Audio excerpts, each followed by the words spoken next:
बेटा और माँ की छोटी छोटी बातें सबको रिलेट करती हैं। देखो, तुम्हारी माँ भी ऐसे बोलती है या नहीं? अपना होमवर्क मुकम्मल किया? Did you finish your homework? इतना देर से क्यों आए? Why did you come so late?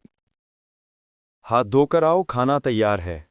Wash your hands, the food is ready. Phone रख दो, अब पढ़ाई करो। Put your phone down and study now. मैंने कहा था जल्दी सो जाना। I told you to sleep early.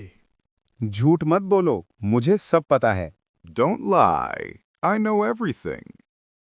शाबाश, आज तुमने बहुत अच्छा काम किया। Well done. You did a great job today. बाहर बारिश हो रही है, कहीं मत जाना। It's raining outside. Don't go anywhere.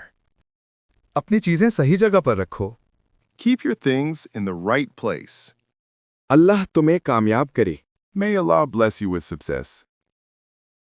Comment करो, तुम्हारी माँ का फेवरेट डायलॉग क्या है?